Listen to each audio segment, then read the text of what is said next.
Welcome to Thorn's YouTube channel. It's going to be a wild ride. Because I feel like what happened after Team Liquid is actually probably the most scrutinized or spotlighted part of your career, the part where you went and did the little OpTic rerun back with a different squad. And if people don't realize, to me from the outside, if they know the threads that happened in this is almost like where you had to start the redemption arc and figure some of these things out. Because if people don't remember, what happened was you went back, the OpTic guys were willing to make another squad. If you remember, they tried that weird like international roster or whatever. So then they made this one where it was you and ShahZam, and then like bizarrely Danish players. It was like Config and Gade and KGB and stuff, which was like, what? So they made this bizarre mix of players. And by the way, if people don't know, Danish players, despite what they might seem like publicly, really spicy privately, like they definitely don't give a fuck about telling people if they don't like things or it's shit or you call in the wrong round. And if people remember, this was one of the moments, I think this is even maybe where me and you talked about a bunch of stuff and DM'd. At the time, you basically got vilified. Like they kicked you out after a few months and brought their own guy, Snappy, in from fucking Denmark. And they didn't just do it. They sort of all told their stories and were just like saying, they made you sound like you weren't a competent leader. I do think that played heavily after the Team Liquid thing. I think this made the narrative like he's just not the right in-game leader or he just doesn't have it or something, because they made it sound like they almost like cocked you or something, bro. And like KGB was like, I should be the in-game leader instead of what. Give me some thought. What happened in this time period? It sounds like it was pretty crazy, mate. I honestly, that time period was one of the craziest time periods in my entire life, and I completely even forgot that time period existed in my life. The fact that you brought it up, yeah, I just erased it completely. That was the worst experience I think I've ever had on a team. Man, yeah, those three Danish players, like, don't get me wrong, I have a lot of respect for them and what they did in the game, but the way they came into the team thinking like they're just gonna run the show, oh my god, it was so bad. Everything that I said in that twit longer that I did, and obviously I shouldn't have said what I said, but whatever, I aired it out. Just like the way they handle themselves, right? It's like KGB thinking he should be the in-game leader right away as soon as he comes in, sure, undermining me.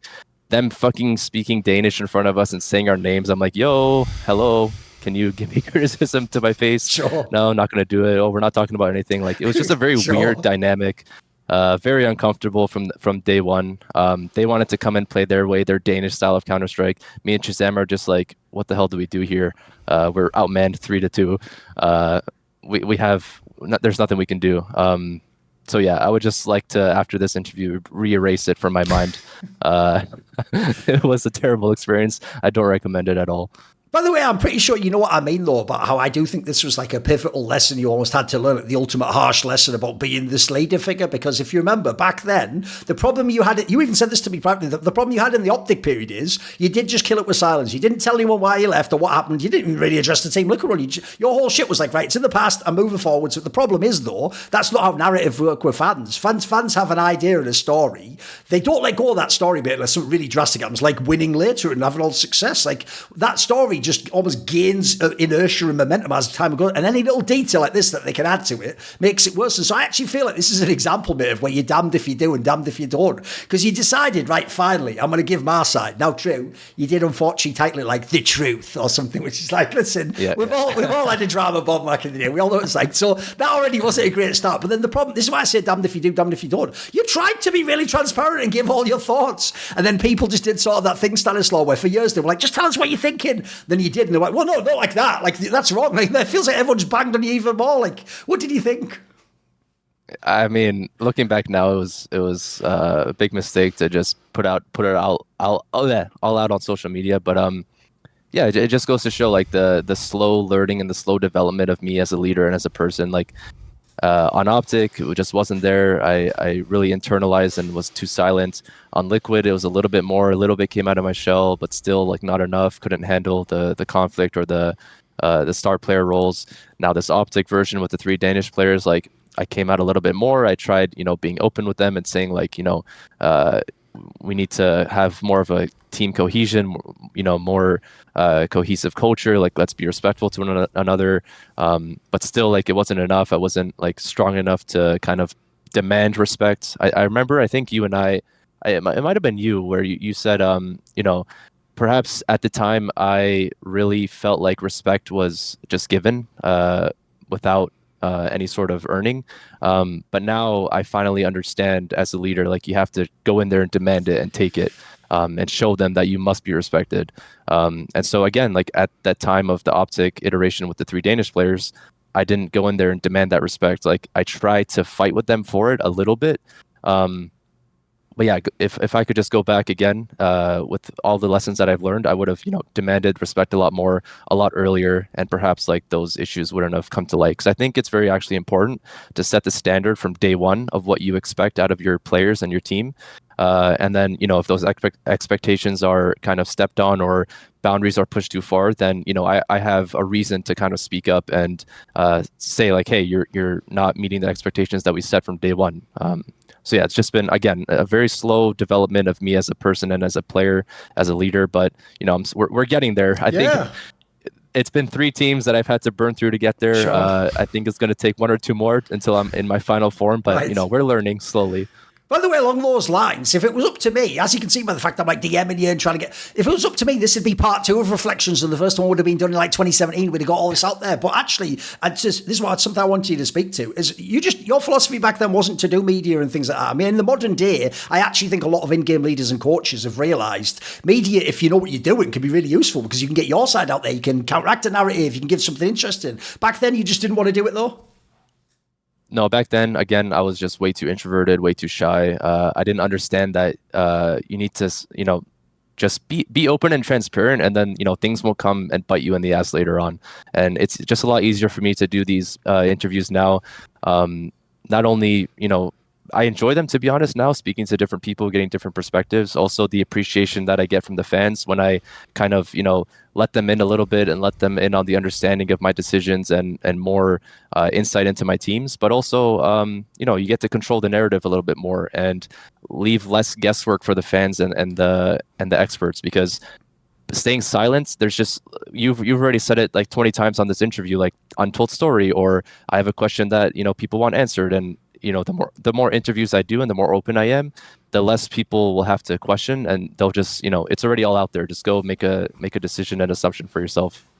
After this time period where you've done the like OpTic rise to the top, Team Liquid's like a massive project, and there's still even some LAN results that are successful. Then you have this like return to OpTic, and you basically get booted out your own team at this point in time. When you then go, look, now we're all supposed to, because we all love Jason Lake, we're all supposed to say wonderful things about complexity, and we love them in NA. But at the time, they were nobody. Like, when I look at these initial rosters you're playing on, like, they shouldn't even win the fucking minor, never mind anything else. That's not a team that's going to be relevant in majors and stuff. At this point in your career, did you ever have a sense of like, it's going down, the fucking stock track is going down, I'm in a tough spot here. It's going to, like, essentially, like I say, you need an actual redemption arc to get back to the top, which luckily you had, but there's no guarantees when you're in this position. Did you ever worry like I'm sort of being faded out of the scene in a way?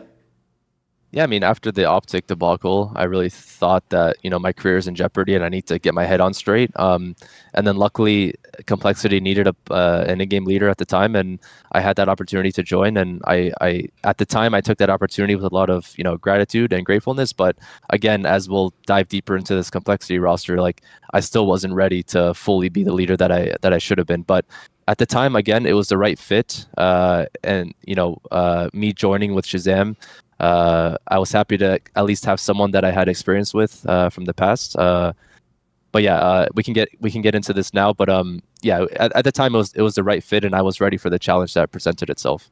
Well, put it this way, this is definitely something I want to ask you, because without betraying any confidences, let's just say when I asked people in the past, they gave me really interesting answers about what it was like to work with you. But then let's say some of them were like, actually, can you please delete that from the interview? I've realised now maybe it'll upset him if he hears this or something. So in some weird way, some people in this team, I think, did have some friction, or there was something about the way the dynamic in the team went. What do you want to say about that?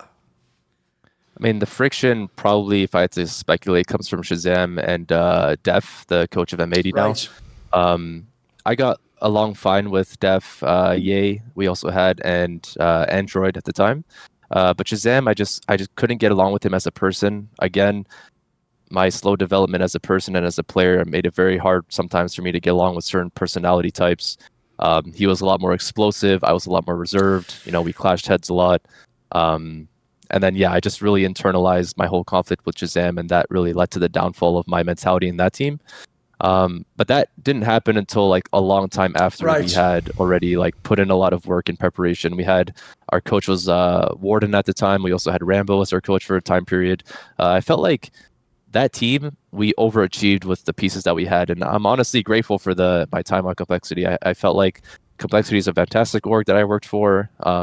I do enjoy the memories that we had as a team. We made top 8 at the FACEIT Major with that team, and people are going to forget what kind of roster that was. But we had Ye, Android, and ShahZam and Def, and we're making top 8. You know, the system allowed us to make top 8 because it was BO1s, and we played Inferno 3 times in a row. And one of those was against Zentars, who was playing with the coach at the time. So a lot of like things went right for us, but still making top 8 with that team was a huge achievement, and it was a great memory that I'll cherish forever. The funny thing is, I was going to ask because you were in a million teams with him. Like, does this mean you and ShahZam are boys? But I can certainly see when you say it. Like, you are like a fire and ice contrast. It's pretty crazy because not only like personality-wise, he is ridiculously outgoing. In fact, the joke is he's the sort of person people usually tell you shut the fuck up. He's talking all the time. And then also, as a player, he's even like that. Like, I always remember this guy as an AWPer. Like, never fucking met a shot he didn't want to take. He just took every shot. It felt like it feels like a very contrasting style to you. Yeah, I mean, I feel like we'd be boys now if I could get to know him once again now. But now, like with everything that's happened in the past, it's understandable that we're not. And just we had too much friction in our personalities. I was way too reserved. He was way too outgoing. We just clashed, and I really didn't handle it in the right way. So I think we'd be fine now if we were to meet up and reminisce about the good memories that we had. But yeah, definitely I will take full responsibility for the downfall of that relationship. As much as people are going to want to make Valorant and CS totally different games that I've known, they obviously have a core thread that has similarities. And all I'll say is the people who were very good in CS who went to Valorant often ended up being the better players. Like if there was, spoiler, when Scream played Valorant, guess what? His mechanics were pretty crispy. Certain things do translate over. And obviously people will know the fucking operator just is the AWP. That's why they even called it like the OP, didn't they? It's obviously why, right? So, but one thing I have to ask you is this, since you played with them in CSGO, the one that really shakes me, because I always think I have the sick eye test, is I can't lie. When I watched Ye play in CSGO, I would never ever have said this guy will be one of the best players in the game. Like, he just looked all right, mate. He wasn't bad. He was all right. There's a little bit of potential. Sometimes he'd have a pop-off round. But if people don't know, there was a year when he went to Valorant, he was the best player in the world. It was fucking unbeatable on the AWP, etc. So what was it like to work with back then? Because I've done these interviews with him. He sounds interesting, but who the fuck was he in CSGO? Man, Ye was a very special kid in CSGO. He's very, very, it took us a long time, me and Warden specifically, to really develop him and get through to him. He was the type of kid that was almost the opposite of Twists, where he wasn't very humble, and he would question every single thing that Warden and I were telling him. This mistake means this, you need to stop doing this repetition or whatever. And he would just argue it and argue it and argue it. And I remember this one time, Warden had to take him out of a room in the boot camp and just essentially yell at him because he just wasn't absorbing what he needed to absorb. And he finally broke through to him, and it was good leadership, in my opinion, from Warden's side to finally break through and make him understand that we're not just criticizing him to shit on him, we're trying to make you a better player. But to answer your question about mechanics and the eye test, I think he passes all of them. In CSGO, he was one of the best mechanically gifted players that I've played. Really good aim, really good movement and all that stuff. But decision making was where he lacked, and that's where Warden and I struggled to develop him.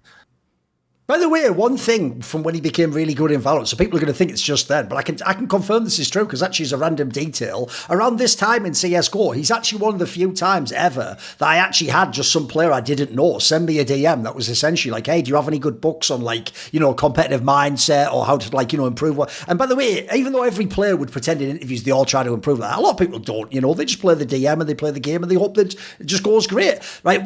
Do you remember him being like that? Because I actually got the vibe for real. It's kind of cool that he then became good in Valorant. He was one of those people who thought that if you have the right mentality, you can level up and you can become a great player. No one said it back then, but he was definitely on some Mamba mentality shit or whatever the fuck. Was he like that? Do you remember? No, not with us. With us, it was still very early on in his career. He was very young, naive almost. But as time went on and he started to become more integrated into our team, and he started to learn about the structure and how to take criticism and all of that, he was growing. And don't get me wrong, he's a super nice kid, one of the nicest kids I've ever known. And he deserves all of the success that he's had because he puts in the work. He puts in the hours that you have to put in as a young player to just get your mechanics right, get your yeah, at the end of the day, it's all about the hours and the effort that you put in, and he put in a lot of that, and he deserves what he got out of that. Right, this is how I know your career's been epic. Because you yourself downplayed the fucking run. You were like, yeah, it was BO1s, you know, we played that time. Anyone else, by the way, this would be the height of their career. They'd be going over every match like it was fucking the Super Bowl or something. You don't look back and think it was that crazy a run. I mean, look, I will say, the reason why it wasn't super legit is, like, when you made the playoffs, I'm pretty sure everyone thought every other team would just beat you in the playoffs. Like, I don't know that anyone really believed this was like you were going to make a miracle run and win the major or top four. Give me some thought. What was it like at the time? Was it like epic at the time? Was it unexpected? Was it? What was it? You tell me. It was epic. We had Warden and Rambo with us. So I don't know if people know Warden and Rambo, but those are like really true legends of the game. And having them with us, like a really rookie team, rookie to the majors, really young, really inexperienced, having those two voices was huge for us. And I don't know if you've heard this from other players, but sometimes at these tournaments, like at least I feel this, like sometimes there's just this magic that you feel around your team, and you feel like everyone's vibing, everyone's maybe getting good sleep, or they're enjoying the environment that they're in, they're happy with the food that's there, or the venue, or they just feel comfortable and they feel confident going into these games. And this is kind of contrary to what we talked about earlier, where my mentality as an in-game leader was always like, I don't care who I'm going to play. I'm not the underdog. I just want to go on the server and show what I'm capable of. But on this version of the team, I think it's the first time that I started to feel like an underdog. And Warden and Rambo actually helped me kind of use that mentality to, you know, play more fearlessly. And they really helped us go into these games with no fear. And that's why I feel like each game was kind of its own story in a way, because first, you know, we're playing up against the legends of like Fnatic, like JW, Flush, I believe, was still there, and Warden and Rambo gave us that confidence to just go in that game and like get it done. And then we got it done, and then that confidence builds, and then you go into the next game and the next game, and it was just like this really epic story of like this underdog that's grinding its way through the best of ones. And it's really a beautiful story for a bunch of rookies at their first major to make it that far.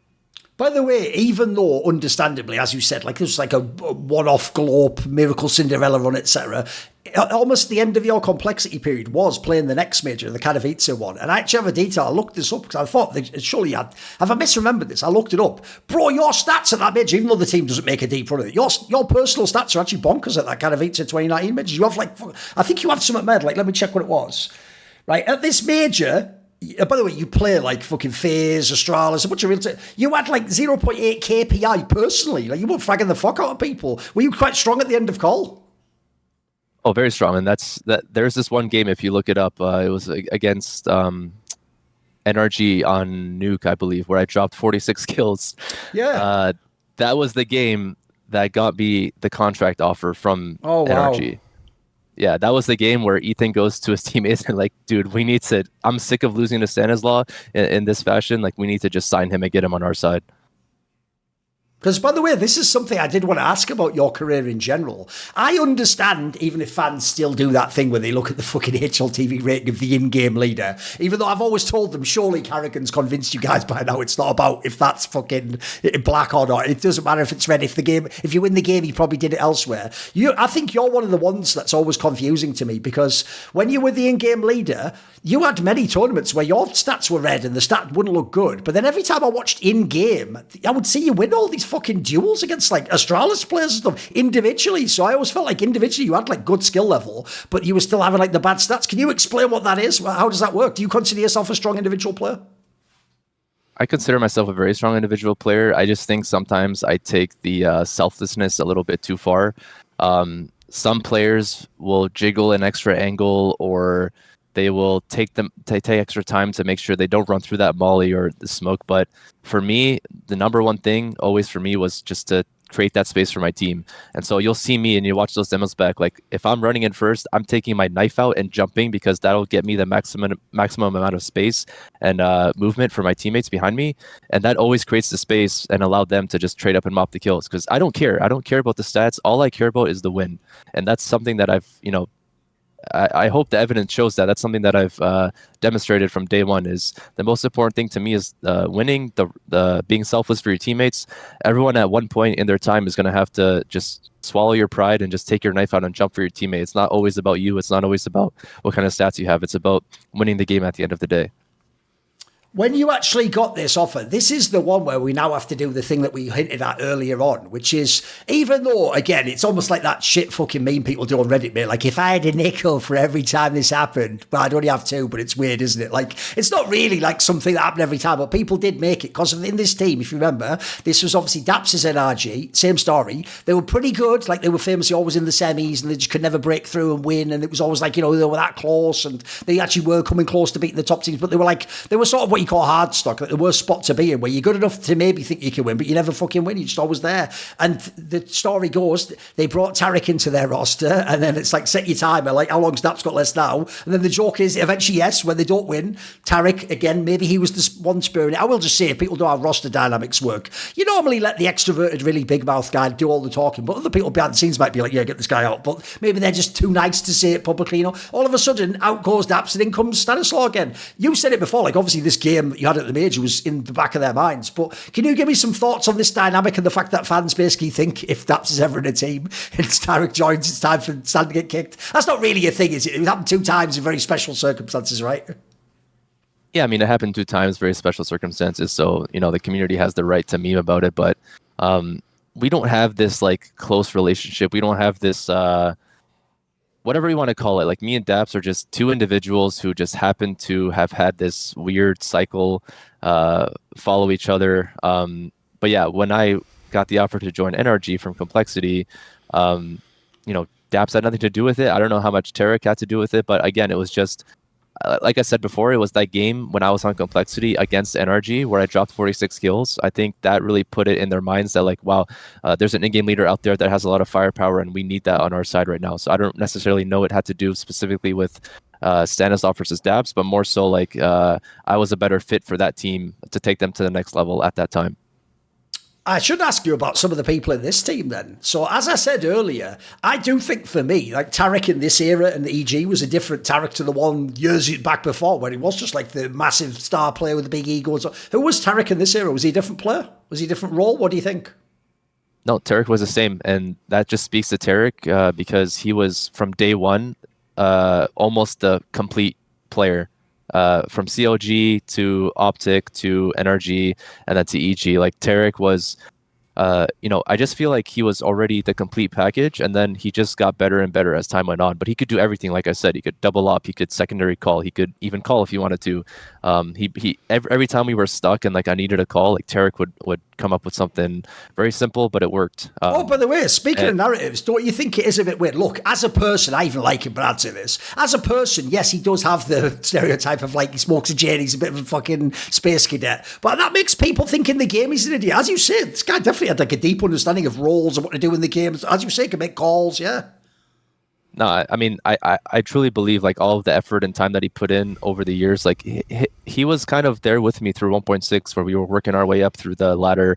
I think he made it to invite, like, and performed at a higher level than I did in 1.6. But the point is of me saying that is he has so much experience under his belt from his younger days. And, you know, that translates into his time on CLG, on his time on OpTic, also with us on NRG and EG. He was just, from day one, for me, the complete player, and he just kept evolving that somehow. And in game, he was not an idiot at all. Like, he gave a lot of really good ideas. He understood the fundamentals of Counter-Strike, which are the things that I preach from day one. You have to have the basics down, and he had the basics down since day one, and he's perfected them over a very long and successful career. What about, you referenced him earlier, but to me, surely Ethan in this squad was kind of like the evolution of Rush, right? It was a similar sort of a player and role, maybe? Yeah, Ethan is Rush without the hot-headedness. Like, he was very... Right. Like, a very nice and, like, chill guy. But inside of the server, man, this guy, if we're doing an intelligence test, he was probably up there with, like, some of the smartest people out there, because he really understood. Like, for me, there's 2 types of intelligence from a player. Like, one, you can tell, like, this player's smart. But what I really tie into that consideration to see if this player is going to be one of the best in the world at what they do is, how are they able to convey their reads and their plays to their teammates. And if they're unable to do that, then I don't think you're a good enough player, to be honest. Like, especially if you're in a lurker position where Ethan was on our teams, that's what made him so good. He was very vocal and his communication was clear as day. You could understand exactly what he wanted from you from the few words that he did say. And so that's like the hallmark of a really good lurker and a good player is being able to tell your team in a very few words and as quickly as possible, like what you need to do to set that play up for success. And Ethan was one of the best in the world at that. And he was so young at the time too. Oh, yeah, he only sure. played from CLG and then NRG briefly. Like he didn't have as much experience as he did. So he was really just a gem that people found out of nowhere. And I really think, like, you know, one of the best secondary callers, lurkers that I've ever played with in my life. Yeah, I will say, if people go watch the reflections I did with him, he actually talked about that aspect, that it's actually an unknown detail that he was actually like the secondary caller in this team and had a lot of say in the calls. Another thing I think is interesting from getting to know his personality a little bit more is when you say he's like a super nice, chill guy, I almost feel like he was too nice, mate. Like, if anyone ever watches, this guy's first bullet was crazy, mate. I feel like if someone like that had a bigger ego, he could have been like a HLTV top 20 type player anytime he wanted. Yeah, maybe he did miss a little bit of that cutthroatness. Perhaps he could have used like that edge that you just said, the fact that he was so good to kind of impose that on on his opponents. But you know, I mean, he was very successful for the time period that he did have. So I don't know, you'd have to ask him, but I'm sure he's happy with what he achieved in CS. Sure. By the way, what about, obviously you also had the people who'd come up under daps, so what about Brehze? Because sadly now it's a bit tragic, because anyone who only remembers like the post-COVID era is going to think this guy sucked. I always tell people, to me, he is one of the biggest what-ifs of the COVID era. Like, he was fucking so good that first year. It looked like he was going to become what people, you know, the joke is, for real, at that time, you would have said, this guy will contend with like ELEAGUE Twist for like NA Go if he keeps going. The guy's game looks cracked. Yeah, I mean, with Vince, with Brehze, we have this running joke, and we would always say, you know, the saying goes, hard work beats talent. We used to say the opposite on our team. We would say our talent beats hard work because he didn't put in any effort into the game, and he would just go into the server and dominate everybody that came in front of him. And so that's just kind of the story of Brehze, is he didn't put in a lot of work. At least during my time with him, and it was very hard to criticize him. But at the end of the day, like, what you had was one of the best players at what he did, and I don't have an answer for you as to how or why he just was that good. Does that, I mean, look, we're obviously speculating about this. We'd have to ask him, but do you think that does play a factor in why in the COVID era his game fell off? I mean, I know even some mega pros, mate, had a really hard time making themselves sit at like their home PC and practice the game. Like, a lot of them, I can tell you, even some of the legends said, without lands, I did lose my motivation. I realised that was sort of like, you know, what gets you up for the next 2 weeks or what you practice for. If someone like him was fucking not practicing when he would go to all the majors and stuff, I can't imagine he was super motivated when it's just a million online games.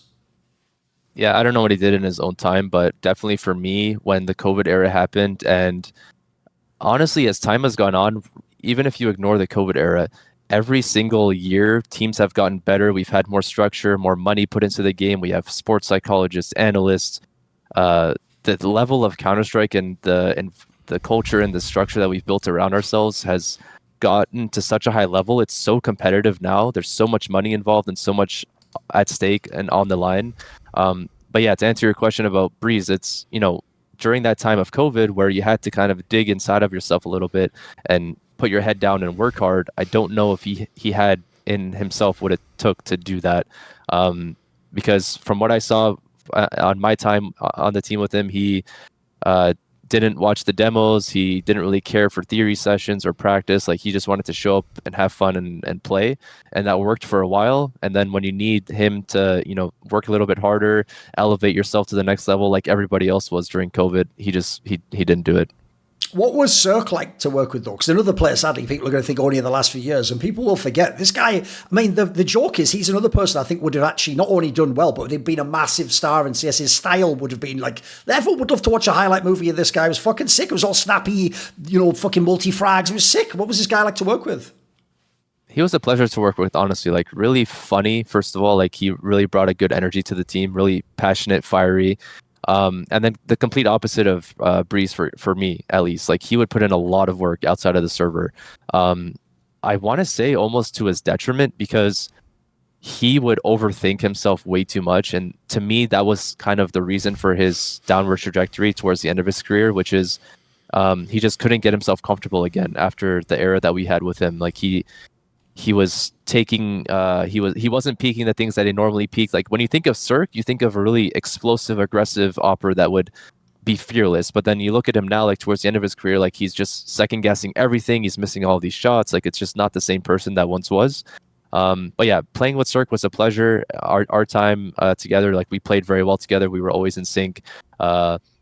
Me with operas, I'm hoping people see is like, you know, I try to let them shine and thrive, and I think CeRq is another example of that. I just let him do his thing and try my best to kind of set him up in the best way possible, and I think for our time together on EG it worked pretty well. I think you at this Starladder Major have a pretty cool piece of trivia, which is even though part of the joke of this is it's obviously the format allowed this, whereas it wouldn't in past majors. At a major, Astralis won. You beat them in a best-of-3 series 2-0. That sounds impossible, but remember, guys, it's when Swiss had finally the best-of-3 to make you progress or go down. You beat them earlier in the tournament, in the group stage, 2-0. Like, get some thoughts on that? Yeah, I mean, that was in Berlin at the Starladder Major, and at the time, it was kind of like your German setting of the ELEAGUE Season 2 vibe. Like, it was a studio setting, but we had some fans in there. And I felt like the fans were on our side. They were very hyped and excited. So, you know, perhaps there was some element there to our victory. But again, like we had a really, really productive boot camp going into that major, and I felt really prepared. And then we had a really, you know, we're just always confident going up against Astralis, especially me as an in-game leader. I felt like going up against them throughout my career, you know, there's a lot of ups and downs, but I felt like I could always beat them on if I just showed up that day.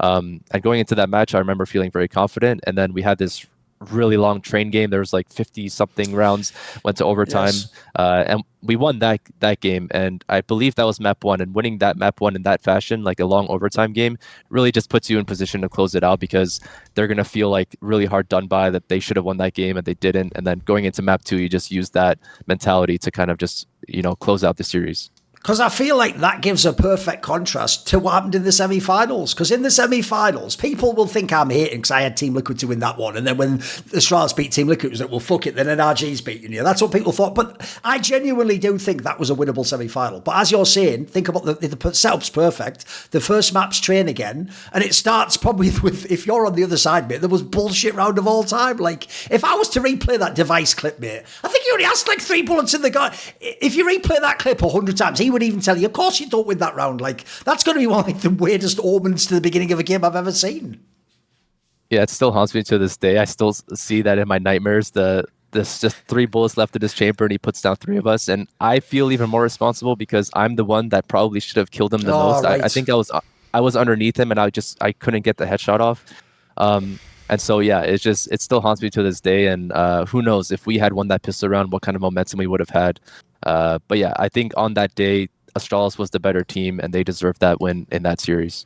Because if people don't know, that series ends up, even after that train pistol round, which, by the way, you were on like fucking CT side or something there, so you need the good start. It's a 16-10, and then even the overpass game is 16-9. I remember when I watched this game thinking, like, the real reason, like, by the way, Astralis was the best team, but another reason why they won those championships is, mate, their nerve and poise under pressure was incredible. Whereas the difference is, if I look at your team outside of this setting, you could be better than them on a bunch of these days. In this particular game, though, it does look like, put it this way, we'll get later to how you beat Astralis, how you do it other times, but I think this is a great example of how Astralis beats people too. It's like they know how to put pressure on people, mate, and sort of exploit like a little hole or make people second guess themselves, etc. Can you give me some thoughts in that sense? Yeah, Astralis was very good at the time to kind of set the tempo for the game. And after they won that pistol, I felt like already, oh no, we're on the back foot, and I can't set the tempo for the game. And so, you know, they were kind of the first to innovate all these different kinds of defaults. Like, they won the pistol, now they can triple nade middle bomb train outside right away, and then they're getting a kill, and they're doing these like really creative things, and that is all on the back of like them winning that important round. And that just goes to show like all of the experience that they have and how high of a level that they were playing at, because when you win these kinds of important rounds, you need like really creative and strong follow-ups, and they were always ready with, you know, their playbook ran really deep, I'm sure, and they were just very well versed, very well prepared. And yeah, I don't think we had a chance, seeing as we lost the really important rounds. I'll give you an analogy and I'll make it sound like it's fair, but it's going to be BM at the end. Just get ready, right? So basically, in the NBA, it's one of the sports I followed for a long time. There are times when one of the conferences is way stronger than the other conference. And so it means even if you lose the conference final, if that team becomes the champion, you go, fuck, I would have been the champion if I'd have won that match, right? In this major, the reason I'm trying to say it's fair is, in fact, I was nobody before this fucking major. Like, no human even thought they were going to be in the playoffs, mate. The idea they would be in the final is insane. And unfortunately, that final, despite how they played elsewhere, was terrible. Like, they just fucking got rolled by Astralis. So look, I don't want to be a hater to Jame and all those guys in that squad who earned their spot. But if I was you and I lost this Astralis game, a team that, by the way, before I've beaten them after this, I would sort of think like, that would have been my major. I would have won the fucking major, bro. And if people don't know, you hit it at it earlier. Another reason why actually the FACEIT major was big for you and Col is you'd had a lot of success, just not at majors. Actually, majors was where you were sort of missing the big run. Do you ever think to yourself that I would have won that major? Definitely. That's probably the closest I could have ever gotten because of the team that I had and the position that we were in, the final that was awaiting for us. So yeah, it's just probably the closest I'll ever come to winning a major. Fingers crossed, though. Maybe something still in the future can happen.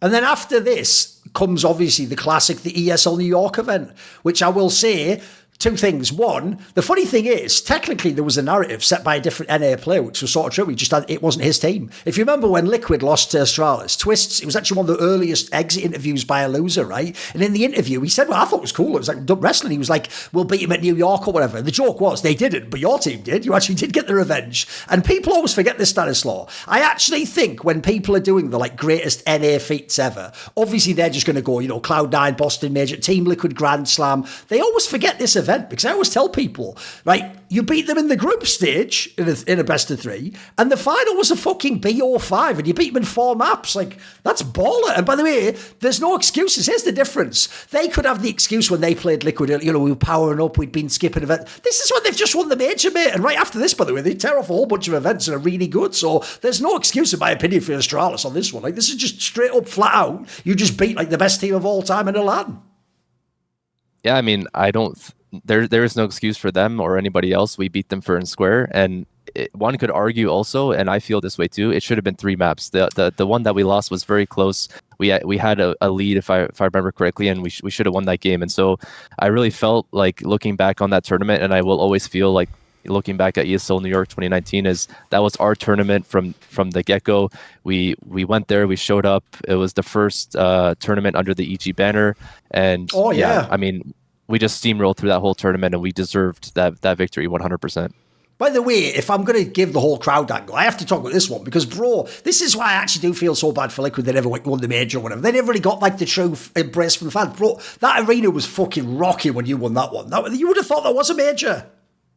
Yeah, I mean, we're in Tarik's backyard, right? He's from New York, and we were in Brooklyn at the Barclays Center, and man, if I could just go back and relive that moment, I would. It was just the fans were so incredible, and I'll appreciate that to the end of time. And yeah, it really just goes to show again, like I tell you these stories about how you can use the crowd. Like anytime there was a tag pause or a tech pause, like me and Tarik are standing up and clapping our hands and trying to get the energy up. And you know, we really felt their energy, and we used that energy, and it really helped us secure that win. By the way, a random detail. And I'm pretty sure Riot Games hate that he said this, but fucking. This is how you know how legit Ethan is. When I did my interview with Ethan, still a player in Valorant, I will remind people, he said that winning ESL New York was better than winning Valorant Champions, which is their fucking world championship. And I think he'd only just won it at the time. So, like, and by the way, he didn't even mean that to diss Valorant. He just meant, like, as you'll say, this was such an epic fucking moment. Like, it really is, like, the best moment in his career, he says. Yeah, I mean, we all know, like, CS is just a different breed of game. I feel like the passion, the fans, the analyst, the expert, like the community that we've built here is a really, you know, beautiful one. And that's why I think, you know, you have so many of these players that go to these different games. They're longing for Counter-Strike. They want to come back, but they just perhaps don't have a way, or they're choosing the paycheck over, you know, the glory, or, you know, the thing that we've built here. And for me, that's something that I've never considered. Counter-Strike is my ride or die until the end of time, and I'm happy that I've started here and I'll end here. And it's given me so many memories that I'll never forget. But you know, some players, I understand, like you have to secure your financial stability for the rest of your life, so that's, you know, their reason for going to Valorant. But don't complain at the end of the day if you're missing Counter-Strike, because Counter-Strike never left you. You left Counter-Strike. Okay, good tagline. That's a fucking good soundbite. By the way, I've got a question along these lines, which obviously now I'm going to ask the obvious question, which is, if people don't know, I once did a list of in-game leaders and how many of them beat that Prime Astralis lineup, the Magus one, not the Kirby one, not the different ones in that real one that everyone says is the GOAT. And as much as everyone, by the way, bags on Nitro, because by the way, don't worry, his record is insane. His is like, he won 2 times and lost like 23 series or something fucking like probably the most one-sided rivalry ever. But I'll tell you this, mate. Not a lot of other people did that well. Like, believe it or not, the weird ones is, I think, Fallen had a couple.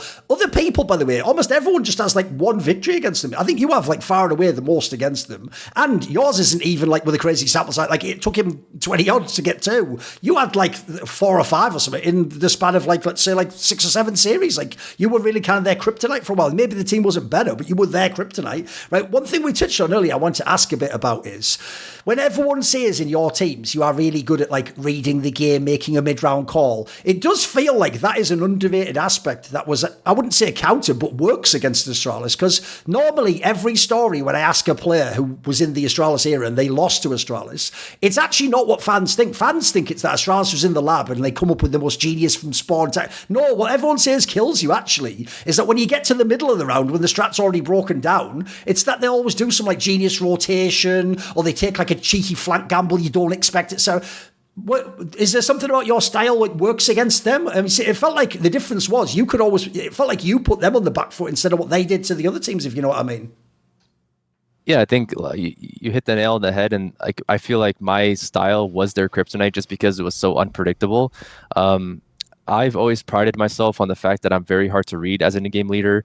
I have my tendencies and whatnot, but when it comes to the mid rounds, that's where I shine, because I honestly don't even sometimes feel like I know what I'm going to call. It just kind of happens in that way. It's just this kind of untold, intangible quality that I have, and it usually happens when I'm able to read what's going on. But even if I don't have a read, I'm able to kind of make a decision for the best possible case scenario, and that's kind of what I built myself as a player throughout my career. Even just like playing FACEIT pugs until 5 in the morning as a young kid, like that's where I learned all these habits and cool ways to manipulate a rotator, how to get behind somebody, or me and my friends used to just go into pug sometimes and like do the most ridiculous things, and I would have to build these skills of how to like yeah, I'm behind this guy, like can you throw a flash or a smoke here so that I can knife him. Like in the pugs I wanted to like mess with people and stuff, but to be honest, like it helped me grow as a player and really learn how to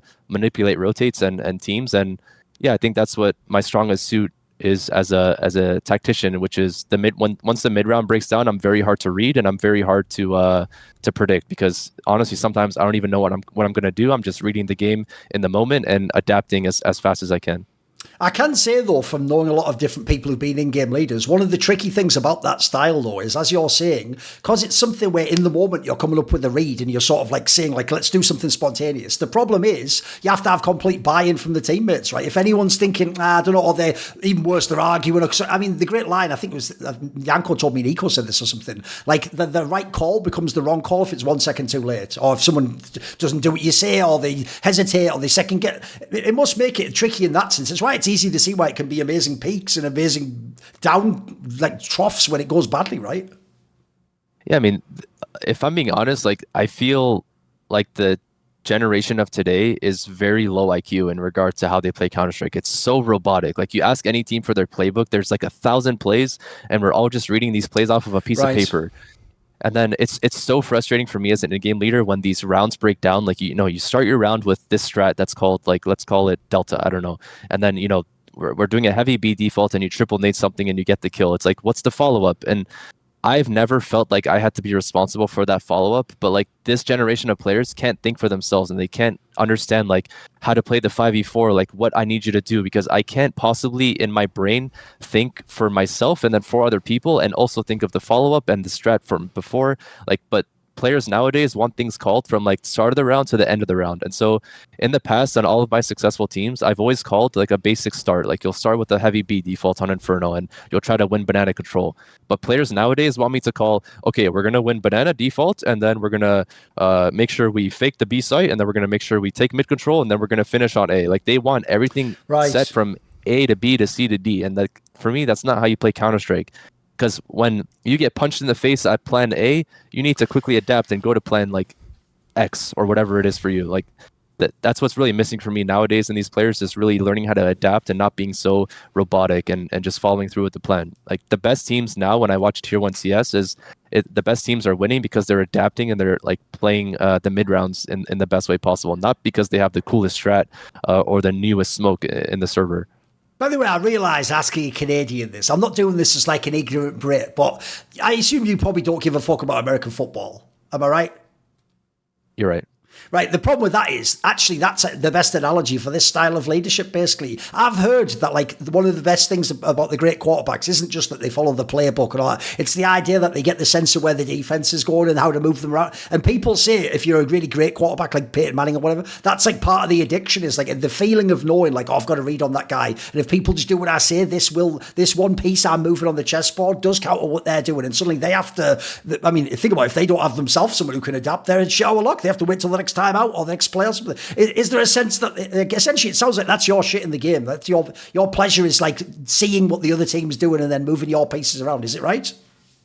Yeah, I think if it boils down to a word, I would use the word trust. It's not only when I'm making the call in the mid round, but if a teammate is making that call. You said this yourself earlier. Every other in-game leader has said it themselves. If you make that decision 1 second too late, because Sonic on my team, for example, called like, let's split A, and then I don't know, Fozy or Susp or JBA are like, no, I'm gonna like really do this first. I'm gonna spam here first. It's like, you missed your timing, bro. Like the opportunity's gone, and now we're fucked because we have to make up a whole new plan, and our percentage of winning that round was gone in the gutter. And so I think trust is really important, not only for it, just the whole team has to buy into it. Like when somebody makes a call on a team, you need to trust it, and if it's the wrong call, we'll talk about it later, but Counter-Strike is a game of milliseconds, and the team that makes the best decision during those milliseconds is going to win.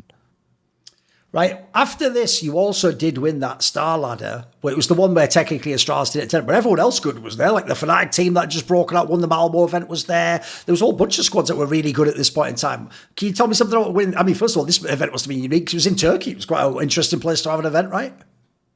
Yeah, so it's like the Mykonos tournament where it's like a nice vacation paradise. You're setting up the players for a nice relaxing time, but also, the studio was a lot more professional, I would say, than the Mykonos one. The Mykonos one was like a little bit inside of a villa. This one was like a studio setting, so you really felt the competitiveness. And like you said, we had really good teams there. Like you had the Fnatic. I want to say it was Heroic. Cadian was on that team. I forgot what organization they played for, but the point is there were very good teams there. And again, this was one of those tournaments where I think from our team on EG, we were struggling a little bit in the tournament prior. I think, correct me if I'm wrong, but we won New York and then we went to Dreamhack and came dead last because we were jet lagged. Yep. And we just couldn't get going. And then we went to Star Series and won it. So it was like you win, you lose, and you win. So yeah, I still think using our momentum from the ESL New York tournament was huge. We still felt like we were really good, in good form. We kind of chalked up the Dreamhack loss to just jet lag, and it was unfortunate that we even were going to that event because it was just too close and tough on our bodies. But yeah, going into Starladder again, our team was very free flowing. We were still very confident in our individual skill. I still remember the screaming battle I had with Cadian on some of those maps. Like it was a very intimate setting, and there was a lot of screaming going on between players and whatnot. So that was fun. But also, I don't think people are remembering this, but we were starting to have some of our holes exposed as a team. And I remember in that tournament, we actually had to do this insane lower bracket run because I think we lost like our first 2 games. And then that was like a lower bracket double elimination kind of style of a tournament at that time. And yeah, once we got into that lower bracket, we could not lose a game or else we were out. And we just ran it all the way up to the final. And as each game went on, we built more and more confidence. And yeah, I'm really happy about that win as well. I actually didn't ask about the other tournament because obviously the placing was small. I should have asked about that detail. If people don't know, it's also quite topical because people will know. We just recently had that event, didn't we? Where it was a PGL and then people had to fly immediately. And if they went in the final, they were in trouble. Straight to IM Dallas and play like immediately. And the joke was like, you didn't even know if some people would get there on time. In the end, everyone was okay. But as a result, you can imagine that might have affected people's performance. This one was the most ridiculous one I've ever seen, where it's like you almost essentially got punished for doing too well at the ESL event by like you had to basically leave and immediately travel. And if people don't know, all jet lag isn't the same. Like, it is true, I can tell you, it is easier to go from Europe to North America and just stay up and reset your clock. It's impossible to do the other one. Like, you can't just go there and then go, right, delete 6 hours from my brain. That doesn't work. So, and you guys, basically, as far as I can tell, you must have had to just sleep on the plane. Like, you just arrive and play immediately, right? Right. So we had just won ESL New York 2019. We can't celebrate. We can't do anything. That's a bummer as well. You're in fucking New York too. That was exactly the place you want to hit the club or something. Yeah, of course. Right. So we're holding the trophy in front of the fans. We take our quick photos and, we're living in the moment. And then boom, like we got to get in the shuttle and go. We had to have our bags packed before the final so that we could make our flight. And we were, within maybe 30 minutes of missing our flight. So that just shows you how tight the timeline was. So good job it wasn't game 5 then. Yeah, good job it wasn't 5th map then. Yeah. Yeah. And then we went, traveled to Sweden. And I'm pretty sure we ended up playing the next day or something. So it was just no time to reset and recharge. And, is it a surprise that we came last place? Not really. It was tough for us. And then, I'm just really happy with the fact that we bounced back right away at the next tournament. By the way, even though the results take a little bit of a drop off after this, I always say this is another one of the teams. Sadly, it was actually a lot of the top teams in this era that I think did get killed by COVID. Like, look, I'm sure there's other factors within that. But if you have a look, the results were never that bad, mate. Like, even when you guys don't make the playoffs at that, like, IM, the one just before COVID, basically, like, they're still very competitive. You still mix it up with the best teams in the world. And this actually, when CS, there was a lot of really good teams in the top 10 at the time. Like, if obviously no one can know, but if we'd have continued with LANs, it would be interesting to see how that would play out, that roster. Yeah, I mean, I genuinely do believe this, that COVID killed our team. And it's just so unfortunate that one of the best teams in North America had to go through what we went through. We had to spend like 2 months in suburban Serbia in a team house where, we have nothing but each other around. And it was just too much, for Ethan to handle, for example. Like, he was the first one that kind of buckled to the pressure of being away from home for 2 months at a time in a country like Serbia. And then once a guy like Ethan leaves, like you did your interview with him and then me telling you what I'm telling you about him, like he was my second-hand man. And like, to have someone like him leave, I'm never going to be able to recover. And then soon after that, Tarik leaves. And then who do we replace Tarik and Ethan with? 2 of the greatest North American players of all time, Obo and Mihu. Like the downfall already started. Like no disrespect to them, but like, you know what I'm saying, right? Yeah. It's like the downfall really started when Ethan left because I couldn't replace my second caller, my lurker with someone anywhere close to his level. What was weird is, though, there was this one brief period, it was when Zeus actually came back and was coaching you guys, where, look, if people remember, the regions were literally split and all you could do was play NA teams. But I always tell people, this streak you guys had where you won all these online tournaments and had like a series streak of beating people, the joke is, on the one hand, yes, there wasn't as much competition, but if you ever look at the run, you were almost only playing the best NA teams. It was like every series would be like Gen G into like whatever, Team Liquid into 100 Thieves into Fury. Like, you had to basically just play like killers back to back to back to back. Why was the team at the time dominant? Like, there was you guys were basically smurfing on the region at the time. Yeah, I mean, I think we were still one of the best NA teams one of the best NA teams, like you said, against the likes of Liquid. We were winning Gen G. The competition was a little bit lower back then, but still, like, you look at our team on paper and then you bring in a coach like Zeus, he kind of revitalized the way that we were playing. And our coach from before that was ImaPet, Chet. And so I even saying that name is funny, but anyway, yeah, Zeus like really transformed the way that we operated as a team, brought that passion back, that fire that we were missing from Chet. And yeah, I think things were going really well. Again, the downfall of the team was due to COVID, because had we stayed together and had COVID not happened, I think Zeus really would have taken us to that next level.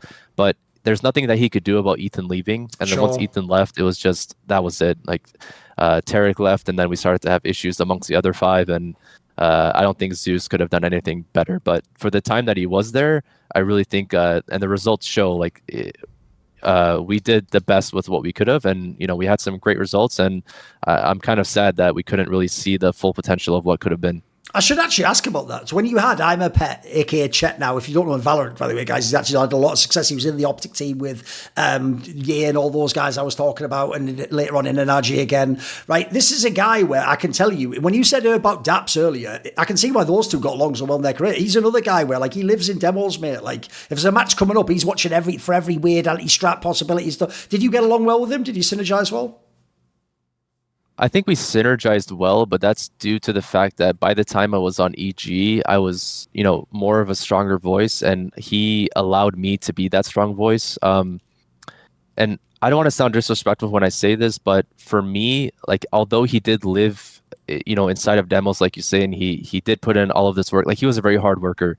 But why we changed him and what we were missing, and myself and tarik were probably the biggest catalyst of this change from ImaPet to Zeus, was because he wasn't like that strong leader that we needed in the background to kind of enforce what I was saying as the leader, or what when other players were having conflicts. Like, he was very it just wasn't a strong suit. He wasn't able to handle conflict or conflict resolution or things like that. It was hard for me to trust him, to be honest, when we were having conflicts. Like, he would do things a lot more personally and behind people's backs, which I didn't like. But and then you have, so yeah, long story short, I think I got along with him. He worked really hard and had us prepped really well, and he pointed out a lot of mistakes. But I think the team and the players at the time really lacked that sort of like respect for a strong voice behind me.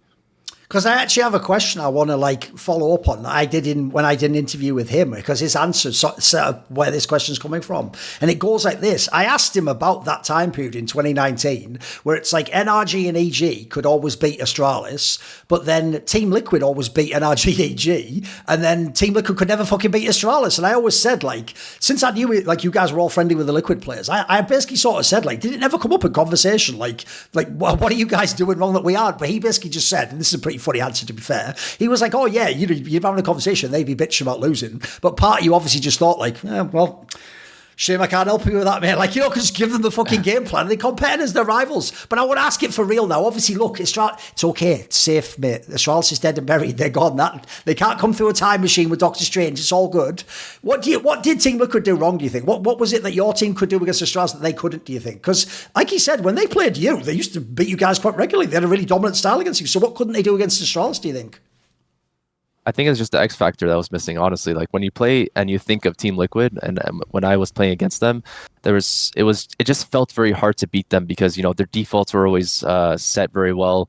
Nitro had them very well organized. You always felt like you couldn't really take space from them on the CT side because they were always well positioned and they were reacting well. But against Astralis, that's kind of how Astralis plays, and Astralis is the same kind of style that I would say, which is, you're very quick to adapt and you're very unpredictable. And so, that's what was missing for me. I don't really remember many times on Liquid where I saw a player other than Stewie perhaps making this really insane play just for the sake of it. If I had to give Liquid one piece of advice during that time against their rivalry with Astralis, is just take more risks and set the tempo of the game instead of just allowing Astralis to have too much freedom to make their own decisions. You gotta put one foot on their throat from early on, otherwise they're just gonna get into that flow state a lot more quickly. I'm always rep my set, and the people who've got my back are the following people who support my videos: Matt Pugnaccio Racula, Jason, Jensen Gore, Tosh, Toucan, and the all-time ride or die, Jerky's Minion, isn't it? Special thanks to him. Do you want to suggest a topic or a guest for my content? Want to find out who the upcoming interview subjects are? Do you want to take part in one of those long discussions with me where you set the topics? Maybe you want to ask me a question for my video AMA? Well, all of those perks and more are available at the Patreon link in the description box below. So put your money where your mouth is and join the Screwminati today. You dig?